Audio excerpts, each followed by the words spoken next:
They say a mother's love is pure, unbreakable, safe. But no one ever tells you what happens when love gets confused. When loneliness blurs lines you never thought you'd even come close to crossing. I've asked myself this question every single night for the last 2 years. Not once, not twice, but endlessly.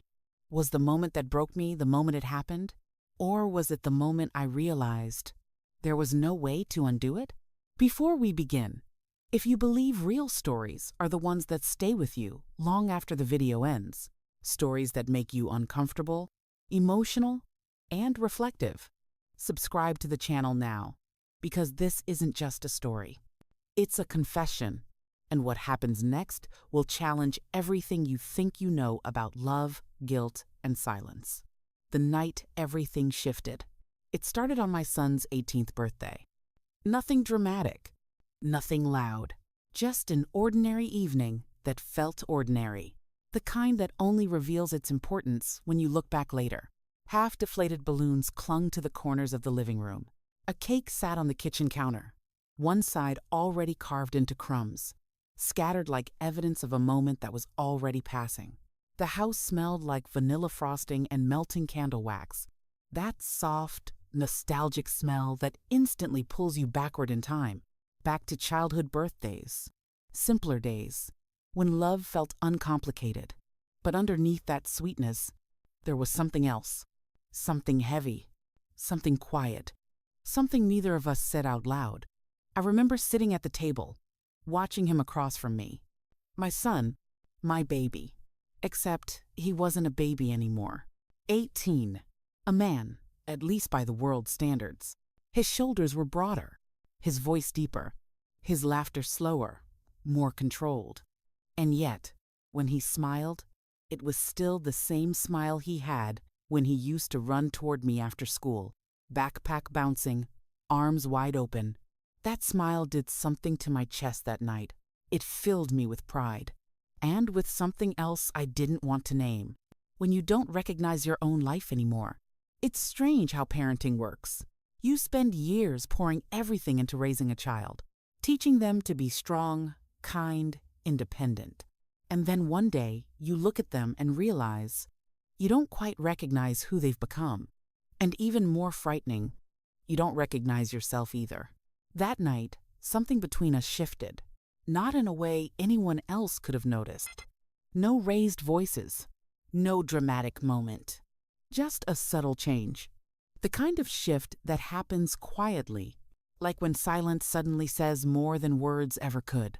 He scraped frosting off his plate and joked about my gray hairs starting to show, teased me about getting older. I laughed. I joked back. But inside, something cracked open. Because when you've spent too long feeling invisible, even the smallest bit of attention feels like oxygen. And that night, for the first time in years, someone actually saw me. The moment I should have walked away, I should have stopped it right there. I should have stood up, cleared the dishes, turned off the lights, gone to bed. That's what a good mother would have done. But instead, I stayed. We kept talking. We kept laughing. And with every minute that passed, the distance between us shrank, not physically, but emotionally.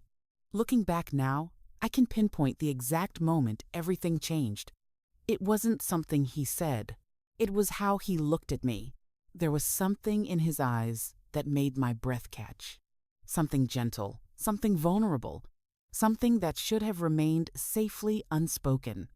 If I could go back to that night, I would stop myself. I would stop before stepping into his room, before answering the one question that would unravel everything I believed about love, loyalty, and motherhood. But I didn't. And that's where this story truly begins. The silence after. After he went to bed, I stayed in the kitchen, alone. The candles had burned down to small wax puddles. The laughter still lingered in the air, but the warmth was gone. And in that silence, I felt it again, that hollow loneliness, the kind that creeps in after the noise fades, the kind that doesn't scream, just settles quietly in your chest. I was 38 years old, and for most of my adult life, I had been defined by roles. a wife, a mother. But somewhere along the way, I stopped being me. My marriage on paper. My husband, Daniel, is a good man on paper. Hardworking, reliable, successful, bills paid on time, never raised his voice, never missed a responsibility, but love the kind that fills a room without saying a word. That kind of love had disappeared a long time ago. Most nights, he came home late, smelling like exhaustion and obligation. We talked about schedules, groceries, work stress, never about us. It felt like we were roommates sharing a life out of habit, not connection. I can't remember the last time he looked at me and truly saw me. Not as a mother, not as a wife, just as a woman. A house that looks perfect from the outside. Our home sat in one of those quiet neighborhoods where everything looks fine. Trimmed lawns, polite waves, closed doors hiding real lives. Inside our house, it was quiet, too quiet. The kind of quiet that doesn't calm you. It suffocates you. Most evenings, the television filled the space where conversation used to live. Sometimes I'd catch my reflection in the dark screen and barely recognize the woman staring back. And then there was Ryan, my son, my heartbeat, 18 years old. My heartbeat in human form. He was nothing like his father. Where Daniel was distant, Ryan was present. Where Daniel overlooked, Ryan noticed. He noticed when I skipped dinner, when my smile didn't quite reach my eyes, when my voice cracked even though I tried to sound fine. Sometimes I wondered if he knew me better than anyone else ever had. And maybe that was where the danger started. When care starts to feel like more. Ryan had always made people feel seen, but especially me. He asked how my day was and waited for the answer. When I laughed, he laughed too, like it mattered. He never crossed a line, not once. But when you've been emotionally starving for years, even kindness can feel overwhelming. We were close. Movie nights, late night talks over cocoa, long drives with no destination. He told me things he never told his friends, his fears, his doubts, his confusion about growing up. And I listened. Because that connection, the way he opened up to me, was the one thing keeping me from feeling completely invisible. The shift I didn't want to see. Lately, things had started to change. He was more independent, out more often, quieter. I told myself that was normal, but it hurt more than I expected. Some days, I stood outside his door, hand hovering over the knob, wanting to knock just to say hello, but I stopped. I didn't want to seem needy. I didn't want to push him away faster. Still, he noticed. He always did. The day he found me breaking. Once, he found me crying in the laundry room. It was something small, a dropped glass, a sharp sound. Suddenly, I was on the floor, shaking, surrounded by shattered pieces. He didn't ask questions. He just wrapped his arms around me. And for one fragile moment, I didn't feel like a failure. I felt safe. That's the truth about loneliness. It doesn't always come from being alone. Sometimes it comes from being unseen, in a room full of people. The birthday request. I wish I could say I recognized the danger then, that I understood how thin the line was between comfort and something else. But I didn't. I told myself I was just grateful, that I was lucky to have a son who cared. Because when your husband hasn't asked how you're doing in months, you cling to whatever makes you feel alive. And on his birthday night, when Ryan looked at me and said, "Mom, can we spend the night together? Just us, like old times." I laughed at first, brushed it off. But something in his voice made my heart skip for reasons I didn't want to acknowledge. I told myself it was innocent, that he just missed me. But deep down, something stirred, something I wasn't ready to face. The absence that made room for everything else. That evening was supposed to be simple. Cake, candles, photos no one would ever look at again. Daniel promised he'd be home by 7. By 7:30, I already knew he wouldn't be. The message came like it always did. Sorry, something came up. Tell Ryan happy birthday. I stared at the screen. Deleted it. Ryan didn't need another reminder of how absent his father was. So it was just the two of us. The kitchen light was warm. Soft music played in the background. We laughed, teased each other, cooked together. It felt easy. After dinner, he washed the dishes while I sat down. A small gesture, but it meant more than it should have. Later, we sat on the couch. Rain tapped against the windows. The world felt smaller, more intimate. He leaned back and smiled.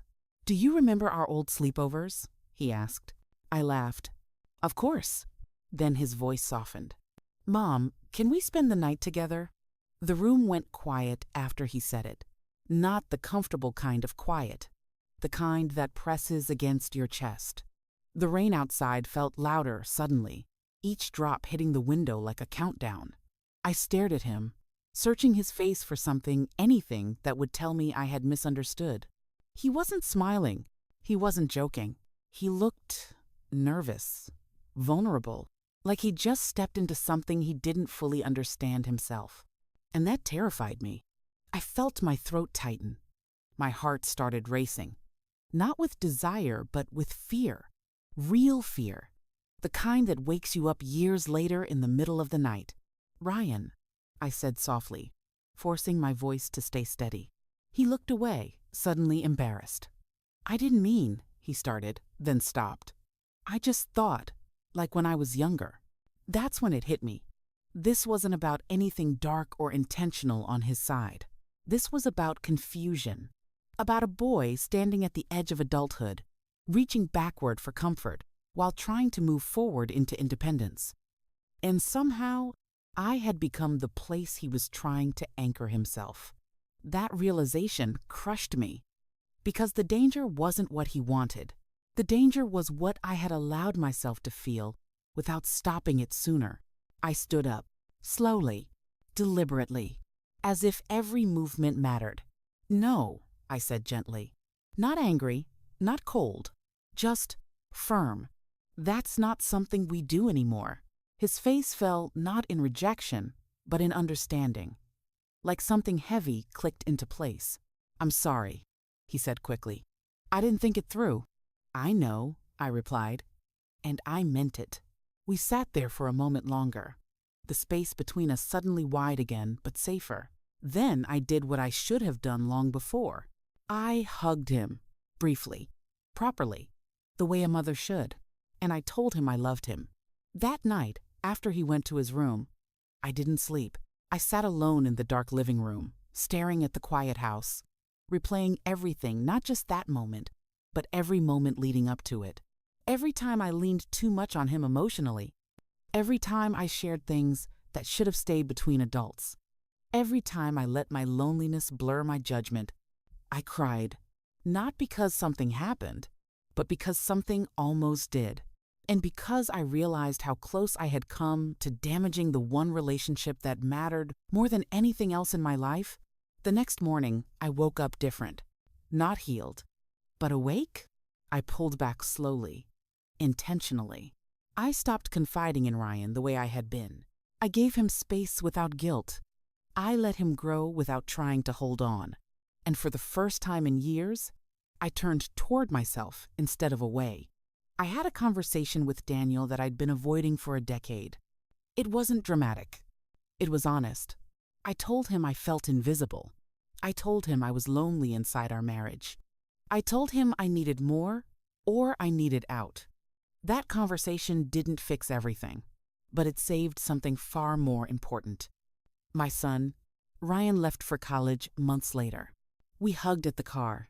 A normal hug. A healthy one.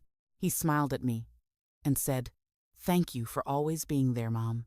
And this time, the words didn't carry weight they shouldn't. They were just right. Some stories end with scandal.